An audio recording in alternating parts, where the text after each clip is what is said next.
Hello friends, स्वागत है आपका एक बार फिर से आपके अपने यूट्यूब चैनल एग्ज़ाम लवर्स में। तो फ्रेंड, आपके लिए वेरी गुड न्यूज़ है कि आपके लिए जो वैकेंसीज़ है सुपर टेट की वो आने ही जा रही है और मुश्किल से कुछ दिनों बाद आपको इसका नोटिफिकेशन भी देखने को मिल जाएगा। आज हम सारी बात करेंगे इसी के बारे में और जानेंगे कि क्या हुआ है यूपी टेट या सुपर टेट में ख़ास, और हम ये बात करेंगे प्रूफ के साथ। विदाउट प्रूफ कोई बात नहीं होगी।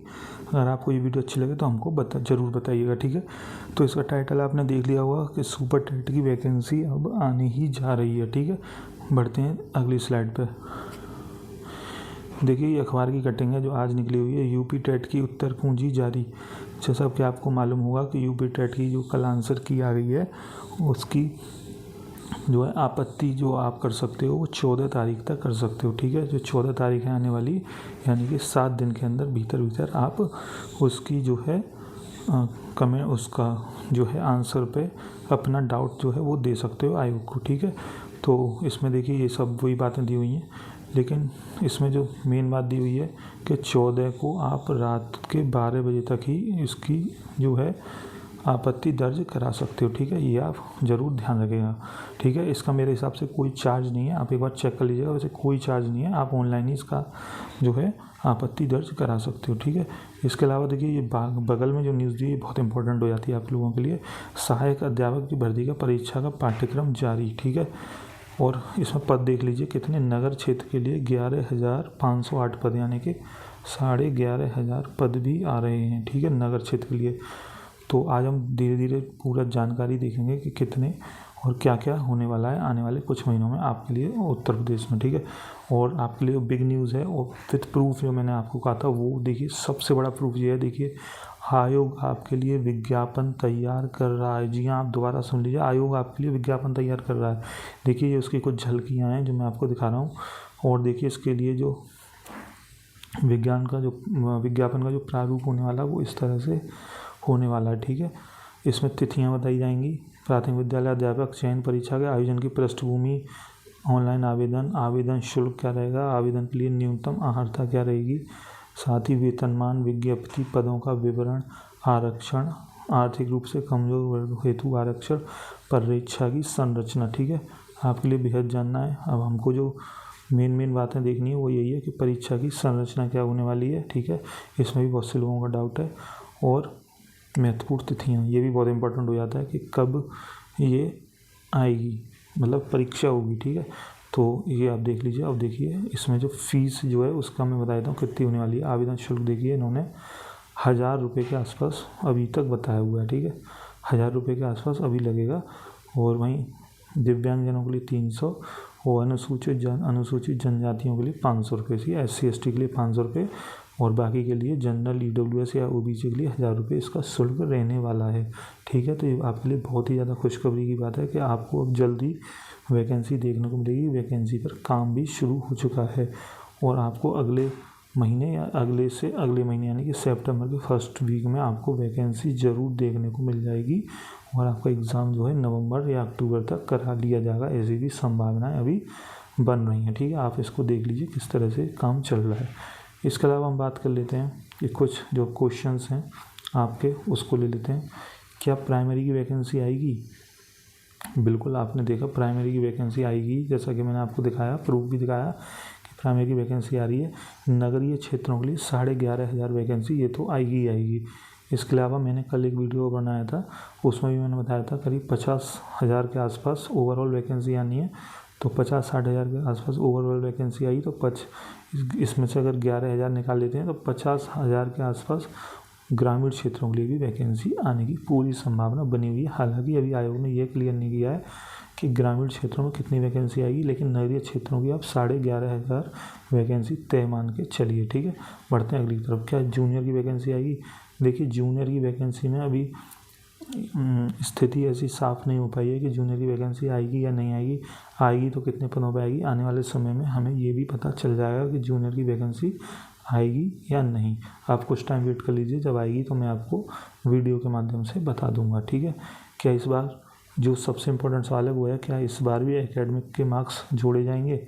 देखिए, ऐसी संभावना पहले तो थी और होता भी था ऐसा कि पहले मार्क्स जोड़े जाते थे, लेकिन इस बार जो है आयोग इसमें परिवर्तन कर सकता है।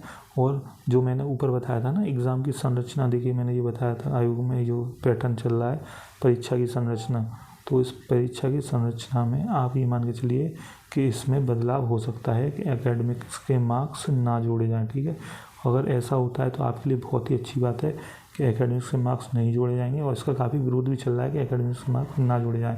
अध्यक्ष जी के पास भी गए थे कुछ विद्यार्थी इस बात को लेके, तो उनकी नोटिस में भी है कि ये मार्क्स ना जोड़े जाएं, क्योंकि पहले के मार्क्स अपेक्षाकृत कम रहते थे अभी के परसेंटाइल के हिसाब से। तो एक फेयर कंपटीशन करने के लिए पहले के मार्क्स और अब के मार्क्स में कंपेयर नहीं किया जा सकता, इसलिए हम ये कह सकते हैं कि मार्क्स ना जोड़े जाएं। हाँ, ये हो सकता है कि जो यूपी टेट है या फिर सी टेट है इसके मार्क्स का कुछ प्रावधान आयोग कर सकता है, तो ये भी देखने वाली बात होगी। हालांकि मुझे लगता है कि इस तरह का कोई प्रावधान नहीं होगा और सिर्फ सुपर टेट के मार्क्स पर ही आपकी मेरिट बनेगी। ठीक है, बढ़ते हैं अगले क्वेश्चन में। क्या अपीयरिंग वालों को मौका मिल सकता है? देखिए, अपीयरिंग वालों का मौका बिल्कुल नहीं मिल सकता है, क्योंकि आपने देखा होगा फॉर्म भरवाते टाइम ही उसमें पूरी फॉर्म परसेंटेज पूछ लेते हैं कि आपके कितने डिप्लोमा में या बीएड में मार्क्स थे। तो आप इस बात से बिल्कुल निश्चिंत रहें कि क्या वो अपीयरिंग कैंडिडेट जो दे सकते हैं या फिर और थोड़ा रश बढ़ सकता है, तो ऐसा कुछ नहीं होने वाला है।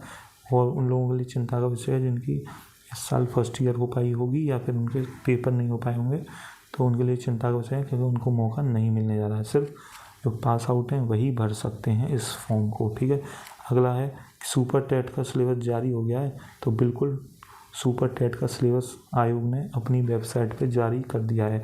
कोई आज का नहीं, बहुत टाइम का पहले जारी कर दिया गया था, और उसमें ये भी बता दिया था किस विषय से कितने सवाल पूछेंगे, और इसका जिक्र फिर आयोग ने किया है। आज के न्यूज़पेपर में आप देख भी सकते हो, मैंने ऊपर भी दिखाया था कि देखिए 2.5 घंटे की परीक्षा का एक अंक का 150 अंक का बहु MCQ होंगे, यानी कि बहुविकल्पीय होंगे।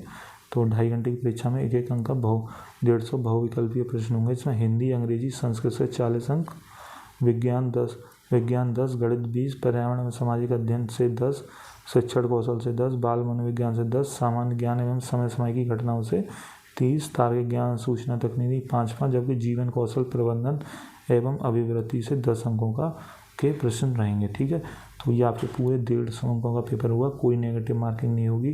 2.5 घंटे का एग्ज़ाम होगा, बिल्कुल यूपी टेट के पैटर्न का होगा। ऐसा भी हुआ था, हालांकि कुछ विषय इसमें कंपलसरी कर दिए हैं, जैसे कि इसमें लैंग्वेज चुनते थे यूपी टेट में, इसमें से कोई लैंग्वेज चुनना नहीं है आपके लिए। हिंदी, अंग्रेजी और संस्कृत से 40 सवाल आएंगे। ठीक है, मैंने इसको और सरल बनाने के लिए आपको एक इमेज बना दी है, तो आप इससे समझ सकते हैं।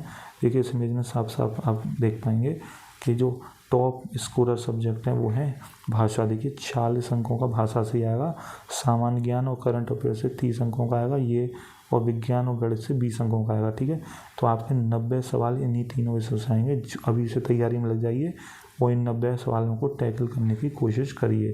ठीक है, वहीं मध्य अंकों की बात करें तो विज्ञान गणित 20, शिक्षण कौशल 10, बाल मनोविज्ञान 10। ठीक है, इसमें से भी अच्छे खासे 40 सवाल आएंगे। ठीक है, वहीं कम अंकों की बात करें तो रीजनिंग में 5, कंप्यूटर साइंस में 5, और जीवन कौशल और EVS और सोशल स्टडीज़ से 10-10 सवाल आने की पूरी उम्मीद है। ठीक है, तो ये पूरा सिलेबस हो गया। मैंने आपको एक बात बता दी है, ग्रामीण की जब वैकेंसीज आनी होगी, हो सकता है ये वैकेंसीज जोड़ कर ना आए, अलग अलग आए, कंबाइंड ना आए, सेपरेट आए। सेपरेट में आपका नगर पहले आ जाएगी, ये तो तय है, और ग्रामीण आपकी बाद में देखने को मिलेगी। हो सकता है अगले साल चुनाव है तब तक आपको 2 वैकेंसीज भी देखने को मिल जाए। ठीक है, तो आप बिल्कुल निश्चिंत होकर तैयारी कीजिए। अगर आपको एक सुनहरा मौका चाहिए उत्तर प्रदेश में शिक्षक बनने का, वो भी नगरीय क्षेत्रों में, तो आपके लिए विज्ञापन बिल्कुल बन के तैयार हो रहा है। और मेरा कहना यही है और सुझाव भी आपको यही है कि आप इन 40 अंकों पर काम करना, 90 अंकों पर काम करना शुरू कर दीजिए, क्योंकि अभी से आप काम करेंगे तभी आपको सफलता प्राप्त होगी। ठीक है, अगर आपको ये वीडियो थोड़ी भी अच्छी लगी हो तो वीडियो को ज़रूर लाइक कीजिए, हमारे चैनल को सब्सक्राइब कीजिए। हम ऐसी वीडियोस लाते रहते हैं, और आपसे मिलते हैं अगली वीडियो में कुछ नई अपडेट के साथ। तब तक के लिए थैंक यू।